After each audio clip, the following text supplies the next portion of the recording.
Hello, welcome to Morning Coffee with Maddog Merv. Beautiful, beautiful summer day today. Let's see what we got going on the channel, shall we? Welcome to Morning Coffee. Maddog Merv today. Got our French roast this morning Bagel. again. No wonder I'm a big fat guy. I mean, And then holy they cow. I always had a schmear. A schmear. He's probably going for bagels. He's trying to steal. Oh my gosh, I can't even believe it. I have no clue. And I got a bunch of chores to do. Oh, who wants to do that? So for today's shout out, I've mentioned this channel before, but Mike Dawes Official. Mike, D-A-W-S. Mike Dawes Official. Man, he's a guitarist. His acoustic work is fabulous. And probably his most iconic piece in my book is he plays One by Metallica on one acoustic guitar, and it's absolutely amazing. You've got to check it out. Mike Dawes Official. Well, last week we looked at part 2 of the 3D printed cars, and well, 3D printed cars, vehicles, whatever. And I hope that you guys got something out of that. There are several good well, not several. There's a few good kit manufacturers out there for different models that people might be interested in. Some by the same manufacturer, like I said in the video. Some of them are really good, and some of them are just kind of mediocre. By the same person. Recently, the fellow that Coach Builder that I've gotten a bunch of things from had a sale on CG Trader, and everything was half off, so of course I picked up a few more that I'm going to be interested in. With these kits, really the best thing is if you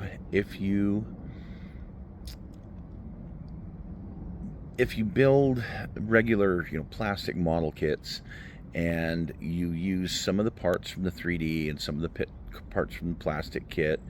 If you're just trying to build an entire kit like this AMX, which is pretty good, I'm sure it's going to be just fine. Sometimes, though, with resin, keep in mind that things tend to warp over time. There's definitely a learning curve in dealing with the resin kits. But anyway, I hope you guys got something out of that piece that we did.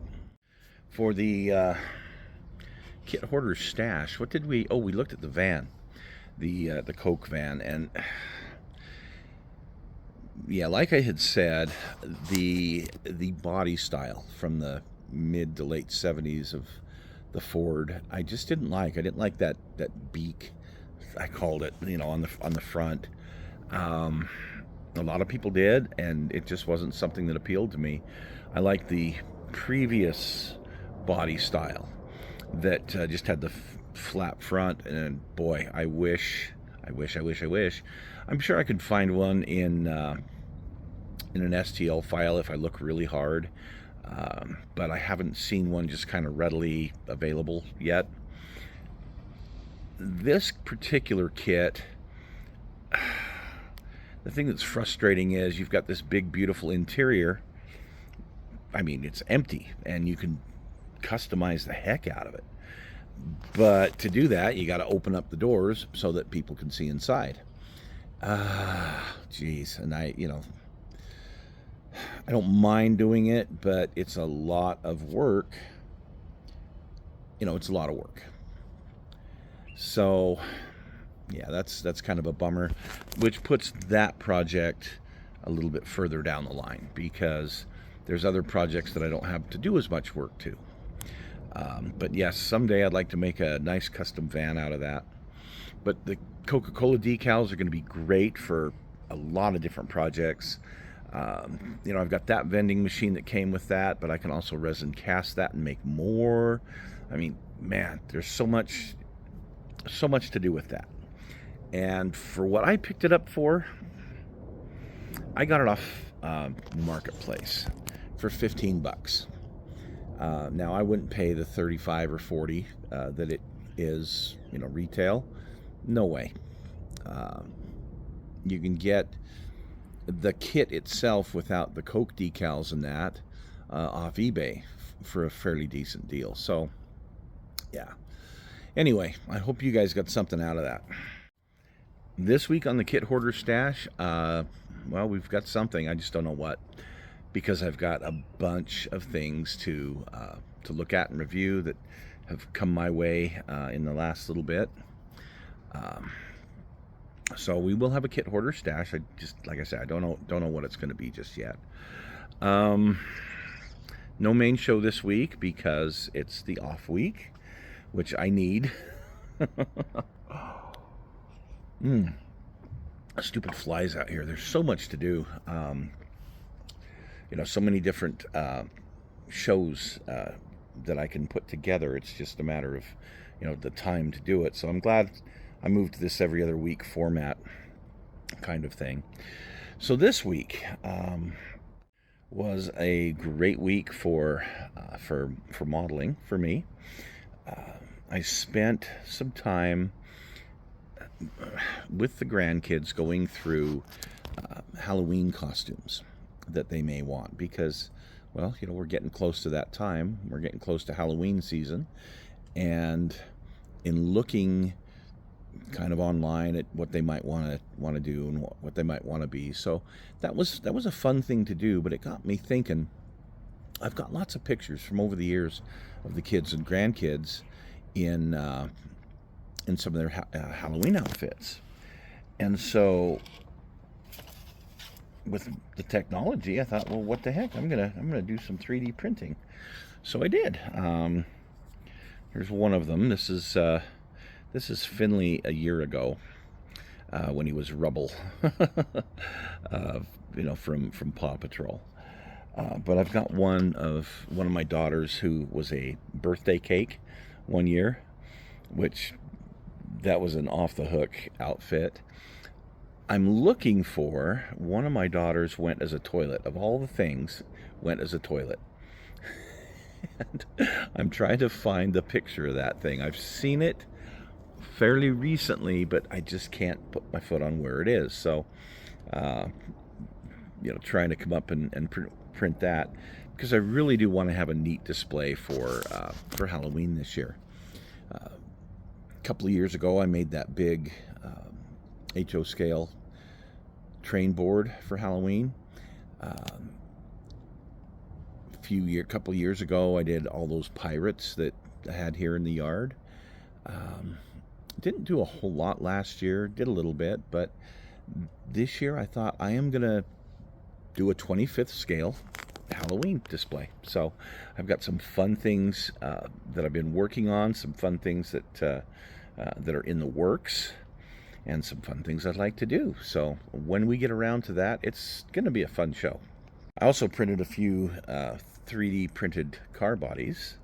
I've been trying to refine that so that I get less layer lines, less work to have to do with them.